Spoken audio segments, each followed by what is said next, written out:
What's up? Welcome to the broadcast. I'm Craig Carlson. It's all postseason action on tonight's show, starting with the Iowa Western baseball team at the Junior College World Series. The #1 ranked Reivers opening up against perennial power San Jacinto. Here's IWTV student Cem Brinklow with more. Road game coverage brought to you by Jenny Edmondson Sports Medicine. Craig, it's the first time the Reivers come into the NJCAA tournament as the #1 seed. The Reivers hope the Bats will take them off to a fast start. And the Bats get it going early. Top of the first inning, Reivers with 2 on base and 2 outs. San Jacinto's pitcher Daniel Stump fields a ground ball to end the scoring threat. First at bat for the Gators is a big one. Reggie Wilson gets enough of the ball to get it to right field. The hit gives him a leadoff double. A good start for San Jack. 2 batters later, San Jacinto now with a man on first and second base, and it doesn't stop there. IWCC pitcher Kenneth Creedemeyer tries to gun down the lead runner, but the umpire calls him safe, and the Gators have the bases loaded. Dangerous situation for the Reivers, and here's why. Esteban Gomez connects with the ball just out of the reach of Brandon Tierney, but instead the hit will score 2 runners, giving San Jack a 2-0 lead in the first. Go San Jack! Woo! Stump already with 4 strikeouts against the Reaver team that led the nation all season long in batting average at .412. But in innings 3, 4, and 5, not a single hit or man on base. Creedemeyer not bad himself. Keeps Gators in check as well until the bottom 5th. The combination of Wilson's swing and the 50-mile-per-hour winds take the ball over the fence for the first home run of the tourney. And San Jack now enjoying a 3-run lead. Top of the 6th, Iowa Western with only 4 hits on the day. Daniel Stump records his 6th strikeout of the game, and IWCC still trailing 3-0. Top of the 7th, the Reivers have a man on first and second as Eric Conklin drills the ball to center field. His first hit of the day, and it couldn't have come at a better time. He brings home 2 runners on the 2 RBI double to cut the deficit to 1, 3-2. But San Jacinto answers in the bottom half. Gally Cribbs waiting on third base for Justin Bird to hit him home. Great call by the coaches with the squeeze bunt, and just like that, the Gators back up by 2 at 4-2. And San Jacinto not done yet. Blake Goodwine threatened to score on second base, and the hit to left field gives Goodwine enough room to score to push the Gator lead back to 3. Iowa Western in need of a big rally, but Stump's arm controls the nation's best batting order, allowing just 5 hits with 8 strikeouts for the 5-time national champs. They win 5-2 and hand Iowa Western their first loss in the double elimination tournament. We got to go back and try to find ourselves here. So we made it a 1-game season, and that's what we talked about was don't worry about trying to win the tournament or how many games we can win. We just needed to worry about today. And that was just my first at bat. Just try and go in there and get my timing down and just see what he's got. And then my second bat, he threw me a slider and I barely missed it. And then he's throwing me a lot of fastballs. So my coach told me to let the ball get deep, and I let the ball get deep and then just put a nice swing on it. It's day 2 here in Grand Junction, Colorado, where the Reivers are facing an elimination game. But Iowa Western coach Mark Graydon says there's no added pressure. Just go out, have fun, and play some baseball. Even though the Reivers lost, their bullpen was untouched, and in Game 2, they're off to a good start. Andy Roberts strikes out the first Pioneer batter, getting 2 of the first 3 outs himself to keep Spartanburg off the board. Same inning, bottom half, Dave McTomshay still looking for his first hit of the tournament. He'll have to wait, though. His hit turns into a double play, and Iowa Western misses the opportunity to get on the board first. Next inning, Reivers at it again. Keaton Steele hits the ball straight to the second baseman. Will Leathers can't handle the ball, and the error advances Brandon Tierney to second and keeps Steele safe at first. Next at-bat, Iowa Western looks to capitalize on the catcher's mistake. Tierney steals but gets a little greedy. He thinks he can steal another base. Reivers miss out on another opportunity to put up the first runs. Still scoreless in the top of the 3rd. Roberts a machine in this one. Records his 4th strikeout, making it 3 innings in a row without allowing a single player on base. The Reivers put runners in scoring position in each of the first 2 innings, and more of the same in the 3rd. Conklin hitting at a .357 clip, and Superman's double sets IWCC up once again. Moments later, Conklin heads to 3rd off a wild pitch. Then it's up to Brett Bass to bring the freshman home. His sac fly puts the first run on the day. Reivers lead for the first time in the tournament, up 1-0. Bottom 5th, Conklin back to superhero ways. A line drive down center field brings home Alex Greer from second. IWCC now up 2 runs to none off the RBI single. Bottom 6th, the Reivers with 2 out but 2 on base, threatening to score. Spartanburg pitcher Jonathan Pulley gives the Reivers a little gift off another wild pitch, and Tierney will score from third base to go up by 3. Well, I guess it's Christmas in the summer for the Reivers, and Pulley is playing Santa. Another wild pitch. This one brings Keaton Steele home, and just like that, with 2 crazy pitches, Iowa Western takes a 4-0 lead.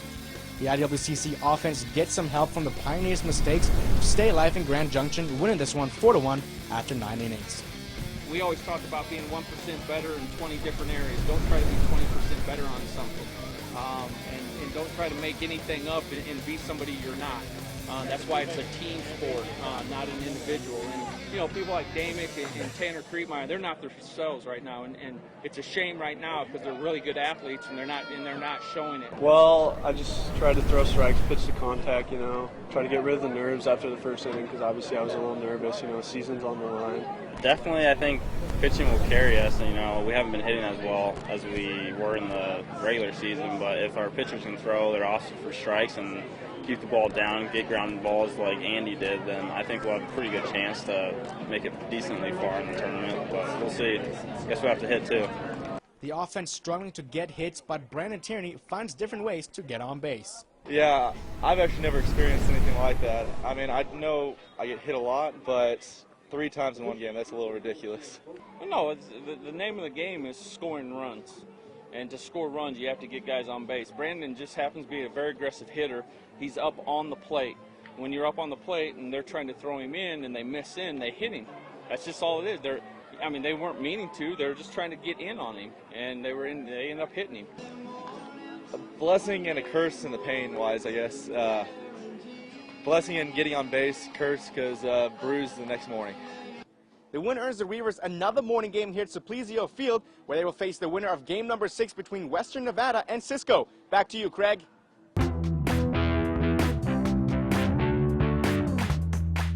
Still to come, highlights of the St. Albert guys at the state soccer tournament in Des Moines. And after the break, more from Grand Junction as the Reivers continue their long climb back from the losers bracket. We'll be right back. At Council Bluffs Savings Bank, we take pride in our community, volunteering our time to helping individuals, families, and businesses succeed. We are Council Bluffs people operating a Council Bluffs bank to help Council Bluffs be a better place to work and live. Hometown banking, the way it used to be. What does the world need?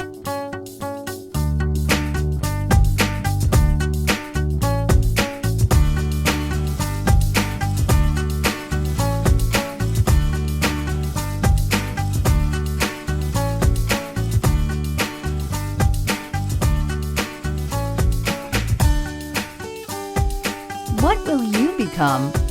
Iowa Western. The world is waiting. No team covers Southwest Iowa sports like the team at Jenny Edmondson Sports Medicine. For nearly 25 years, Jenny Ed Sports Med certified athletic trainers have cared for thousands of area athletes and their schools. And our partnering physicians at Nebraska Orthopedics help ensure you're taken care of from diagnosis through rehab.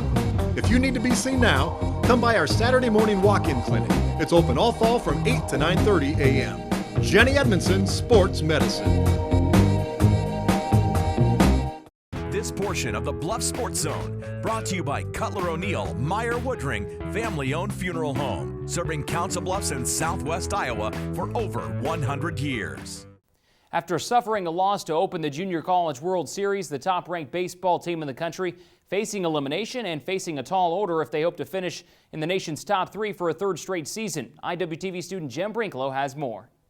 Road game coverage brought to you by Jenny Edmondson Sports Medicine. Day 3 in Grand Junction and Iowa Western facing Western Nevada, and the Reivers still looking to figure the mystery of hitting in Colorado. Still scoreless in the bottom of the 4th inning, where the Wildcats' Zach Hendricks drills a deep ball to left field, where Steven Leonard can't seem to catch up to the ball that's rolling along the wall. The hit brings Hendricks to second base, threatening to score. 2 batters later, that threat becomes a reality. The bunt brings Hendricks home, and the Wildcats are on the board first, 1-0. Reaver defense in need of one more out to retire the inning, but a hard hit takes the ball all the way to right field, and Alex Rear shows off his arm, throws it home plate, and instead of finding themselves in a 2-run hole, the Reivers end the scoring threat. Next inning, Iowa Western makes that deficit a tie. Alex Greer gets back-to-back great plays for Iowa Western, first to throw at home plate, now the solo jack. The freshman makes it a 1-1 game. Bottom 5th, the first batter for Western Nevada is Bobby Pappin, and he answers Greer's homer with one that's even bigger. This one goes over 400 feet, and just like that, they recapture the lead for the Wildcats. top of the sixth, IWCC batters get going. Stephen Leonard's hit is good for a single. Moments later, Tierney finally gets his first hit of the World Series that didn't involve him bruising up. Later in the inning, Reivers with the bases loaded, and the pass ball brings home the tying run for Iowa Western, and it's 2-2. Same inning, 2 outs for IWCC. The infield pop-up is dropped by the first baseman. Can't see it on camera, but you see the runners booking it to home plate. The Wildcat air gives the Reivers their first lead of the game, 4-2. The Western Nevada rally begins in the bottom of the 7th, where the inning starts off a little odd. After the ball connects with the bat, it does the same with the second base umpire. The strange play advances a runner to second and leaves a man safe at first. Later, base is loaded and Wildcats take advantage. Weaver defense turns a 6-4-3 double play, but another runner crosses home plate, making it a 4-3 game. Western Nevada not done yet. Chris Woolley gets a single. That hit brings another run, tying the game up for a third time in the contest. Heading into the final frame, 2 down for the Reivers when the hitless Tanner Kriedemeyer comes to bat as a pinch hitter. The Wildcats' second error on the day allows him to get on base safely. Next up, Isaiah Conklin, by far the best threat on the plate for IWCC in the tourney. 4 for 11, 3 RBIs, and he adds to both those stats here. He takes this one all the way, and the 2-run blast gives the Reivers a little breathing room, 6-4. Now it's up for closing pitcher Keaton Steele to make sure the score stays in favor of IW. After giving up a single, he strikes out Neil Lawhorn for the first out. 1 out later, Steele gets the job done, striking out 2 of the 4 batters he faces to earn the save. The Reivers beat the Wildcats 6-4 to advance and play Tuesday, May 29th against Neosho County. It's a good feeling for us. You live for another day. And all I told them 2 days ago when we lost our first game was just play game by game. We'll worry about tomorrow when the sun comes up. I mean, it's a great feeling. After losing that first game, morale was kind of down, but now that we've won our last 2 games, we're picking it back up and we're ready to keep rolling. I've been having a pretty good tournament so far, and they told me to just relax and go up there like I've been these past 2 days. So finally, before I went into the box, I was just trying to just calm myself down, know that there are 2 outs, last inning, and just take a breather before I get in there. And then I honestly don't even know what pitch he threw me. I just tried letting the ball get deep as I could and put a nice little swing on it. Don't change it. More from the JUCO World Series in a bit. And on the other side, local girls soccer teams battling for a state tourney berth. The St. Albert Guys competing in their 4th straight. Highlights of postseason soccer after this. Lynx fans can now log on to alsportsfan.com for archived and live broadcasts, team info, pictures, and more. alsportsfan.com, part of the cbsportsfan.com family. What does the world need?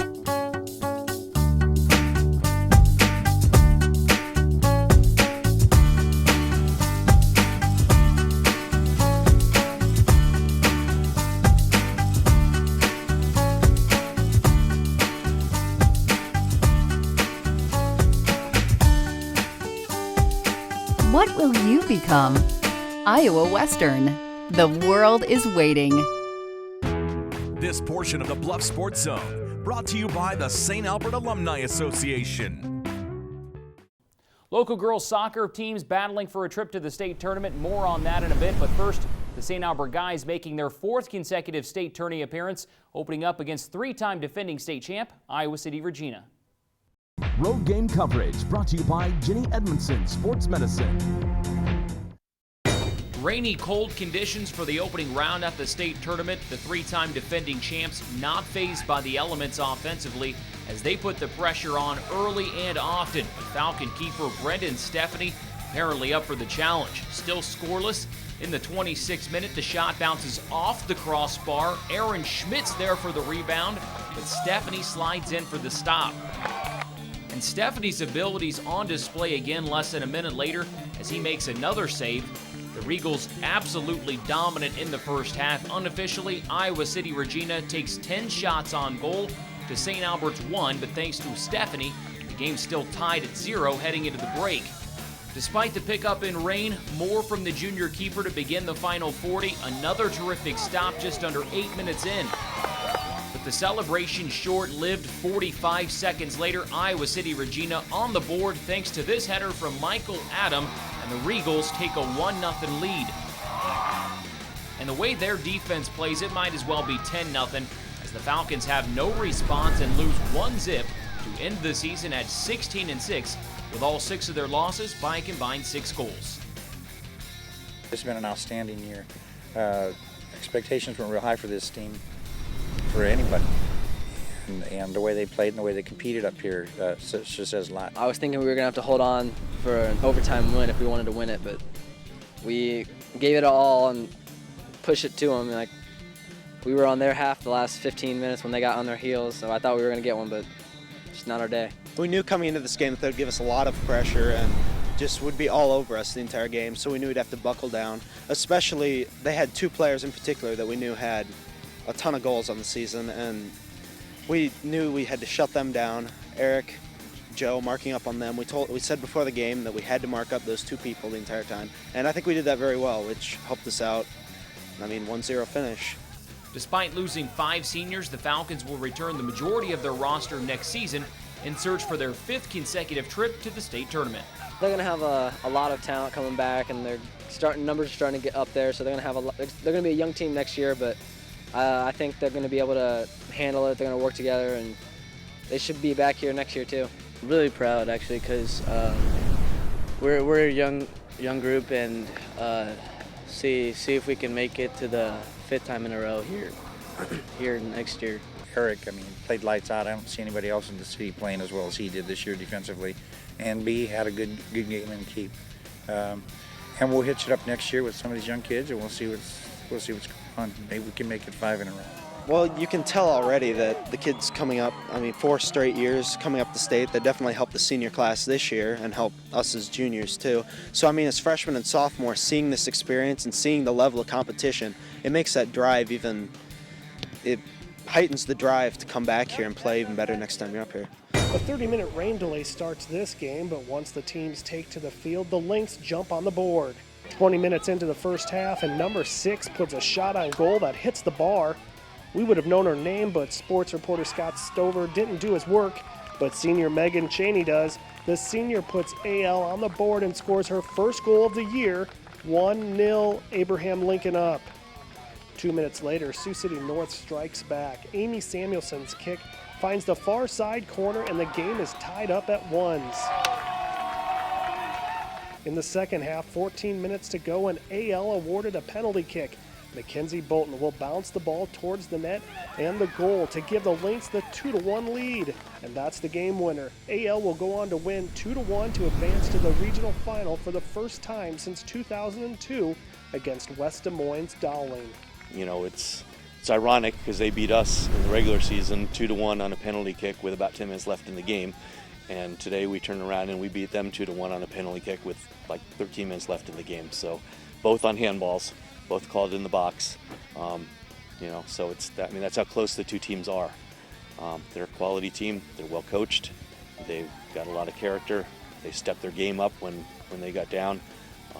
Scared the heck out of me the entire game because we couldn't get any advantage on them. A 1-goal advantage doesn't mean much in soccer, especially with the pressure they put on. My goal is to try to keep them low, even though that one was high. But my goal is to focus on just placement over power, because I've always overshot them. So this year is the first year that I've actually tried to place it my corner, the right corner. That's where I like to hit. Well, a lot of chemistry, obviously, because we're sisters and we know how each other plays and what our capabilities are, and we work together well. Here's a look at Monday, June 4th, Iowa girls high school soccer regional final games. Lewis Central loses to Adele Van Meter 2-1 on penalty kicks. West Des Moines Dowling ended Abraham Lincoln's season. And the St. Albert Sandies will head to the state tournament with a win over Tri-Center 9-2. The Iowa State tournament starts on Thursday, June 7th. Is it a dynasty? The Reivers battling for their 3rd straight finish in the nation's top 3. We cap our coverage from Grand Junction, Colorado in just a few. Whether you're a weekend warrior or on an organized sports team, however you play, you risk injury. At Flex Physical Therapy and Sports Medicine, we specialize in the prevention, recognition, treatment, and rehab of orthopedic and sports injuries. We have 30 combined years of experience, making us Southwest Iowa's leading physical therapy clinic. At our state-of-the-art facility and using the latest technology, we'll help you get back on the field fast. So if you experience a sports injury, you need to see us first. Flex Physical Therapy and Sports Medicine, your Southwest Iowa sports medicine professionals. At Council Bluffs Savings Bank, our goal is to help you, your families, and your businesses grow and prosper for generations. We take pride in our community, whether it's volunteering our time or helping individuals, families, and businesses succeed. We provide you with the personal service and attention you deserve. With over 220 years of banking experience, decisions are made locally. We are Council Bluffs people operating at Council Bluffs Bank to help Council Bluffs be a better place. Well, it's a win streak. The #1 ranked Reivers at the JUCO World Series trying to do the nearly impossible. After dropping Game 1, Iowa Western has rattled off 3 straight wins and is in the hunt to become the first team since 2003 to lose their first game and finish as national champions. Here's IWTV student Cem Brinklow with more from Grand Junction, Colorado. Reivers are 1 game away from their second national title appearance in 3 years, but Gordon College of Georgia is in their way. Top of the first inning with a man on first, Damie Tomshay drills the pitch to right field. The hit is good for a single, and now the Reivers threatening to score. Gordon pitcher Kevin Burgee hits the next batter, Levi Meyer. Meyer takes 1 for the team, and now he's on base, and the bases are loaded. With 2 outs, Tanner Triedemeyer steps into the batter's box. He already has a home run in the tournament, and with the hot dog loaded, he puts Iowa Western on the board first with a grand slam, take a 4-0 lead in the first inning. Jump into the top of the third, Brett Bass with the infield hit. First baseman Chance Bridge leaves his post, allowing Bass to get there safely. Tomshay already with a hit in this one and says, "I'm not done yet." He connects with the ball and it goes over the wall, and just like that, IWCC with a very commanding lead, 6-0. Reiver defense not doing bad either. They keep Gordon hitters in check and off the board after 3 innings played. The Iowa Western offense back to work in the 5th. Tomshay's perfect on the day. His double makes it 3 for 3 in the contest. Every time the Reiver gets a double or triple, they show off their Superman talents. The very next pitch is crushed by Meyer, bringing Tomshay home from second base. Iowa Western enjoying a 7-0 lead. The inning is not over yet, though. Keaton Steele gets his only hit in the game. It crosses another Reiver over the plate, scores now 8 runs to none. They extend that lead with Alex Greer's line drive to left field. Griedemeyer makes it safe from third base. IWCC now 1 score away from 10 running the Highlanders. Griedemeyer doing work from behind the mound.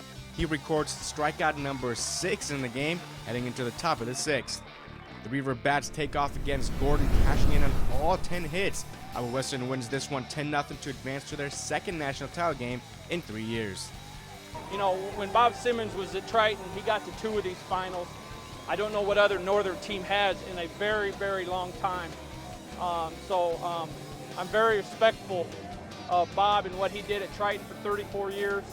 And just being a Northern team and doing this, it's fun. We played, 3-4 games in a row, and then we just got this one. So as long as we stay rested up, we'll come out strong, and our bats will be good like the last couple games. We've been saying the whole year, just concentrate on the game at hand, not what can come. So we were just concentrating on winning the 1 game we had that day and seeing where we could go from there.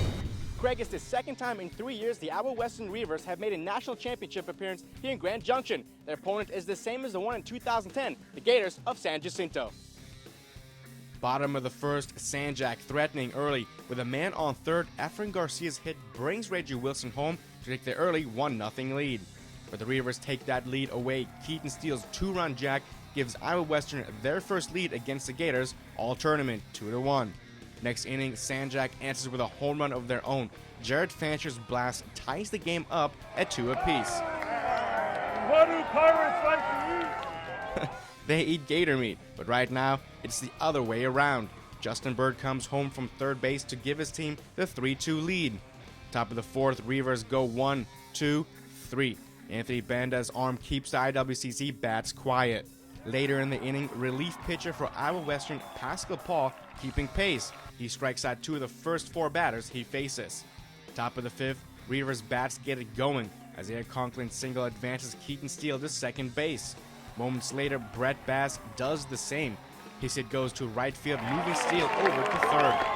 IWCC with one out when Sam Bumper's hit almost turns into a double play, but instead he beats the ball to first base and Steele scores another run to tie it all up at 3. Iowa Western's momentum carries into the next inning, still tied at 3. AJ Glashofer now pitching for Sanjak. Tanner Kriedemeyer steals to third on the pass ball. Steele already brought 2 runs in with his home run earlier. He adds another RBI with the sac fly to center field, and Tanner Kriedemeyer crosses the plate for the second lead of the ball game, 4-3. Moving to the bottom of the 7th, where Gally Cripps' only hit of the day is a single to right field. Then Pascal Paul walks the next batter. Sanjak now has a tying run on second base. And on that note, Paul's day is done. The sophomore struck out 6 San Jacinto batters in the 3 innings he pitches. Kyle Gears is next on the mound for IWCC, and his 6th pitch is a wild one. The mistake advances runners to second and third, but then he strikes out Reggie Wilson to get the first out of the inning. He does the same with the next batter, and the Reivers' chances of getting out of the jam start to look good.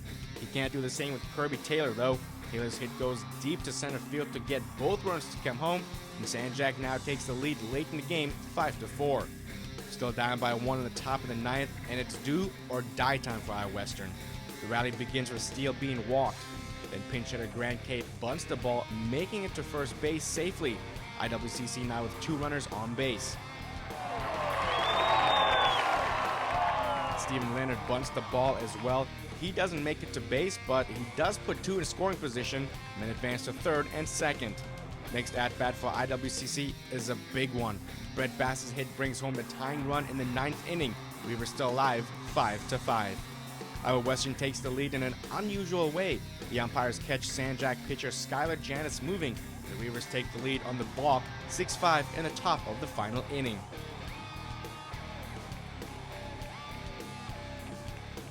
With the score in IWCC's favor, it's up to relief pitcher Keaton Steele to finish it with a win. He strikes out the first 2 batters, and things are starting to look good for Iowa Western. That's until Justin Bird comes to play. His hit goes over the wall. Nope, the ball barely stays in the park, and it's good for a triple. So the Gators with the tying run on third, but the Reivers used to having their backs against the wall.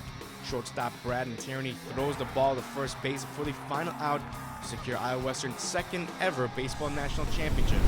Iowa Western overcame odds after losing in the first game. They win 6 in a row to be crowned the champs.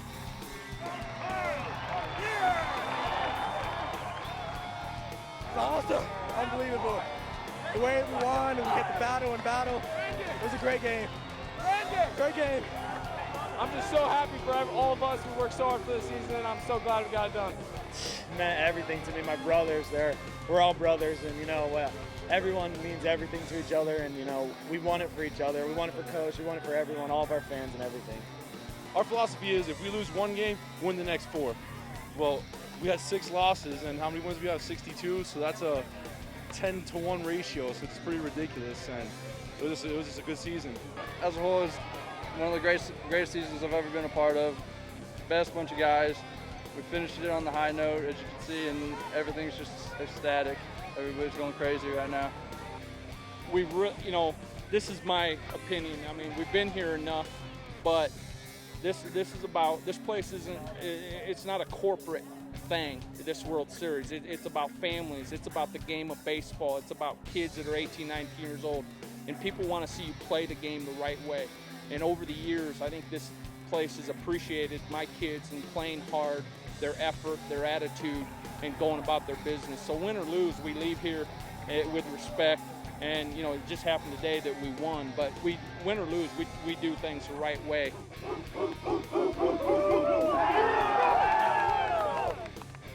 I knew with Keaton on the mound, Keaton's my boy. Keaton didn't play last year, so to see him come out and perform the way he did all game was terrific. This has been a great year for us. Coaches preached all year about deserving things, and I think we are the team that deserved it. We worked hard all year.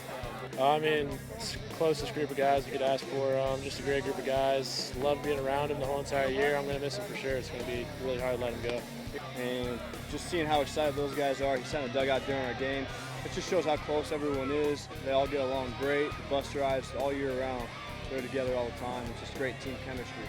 It's tough, actually. We're so close, and just to go out on a note like this means a lot, but it's going to be hard when we get back to Iowa to leave each other. This year will be one of the most memorable years, I think, ever for junior college baseball. Number one, because of the record. Number two, because of the national championship. But number three, because of the way they won it, coming all the way back through the losers bracket. And Coach Reardon's coaching in the top of the ninth was masterful. I've never seen anything like it. So I'm really proud of him, the coaching staff, and all of the players. There's another banner for the gym, the new gym. There you go. Thanks for checking out the show. We want to send a big shout out to Iowa Western Television student Cem Brinklow. Kid worked his tail off and was the only local sports reporter to trip to the Junior College World Series. Also want to send a huge congrats to the Iowa Western baseball team for claiming their second national title in 3 years. Until next time, we're out.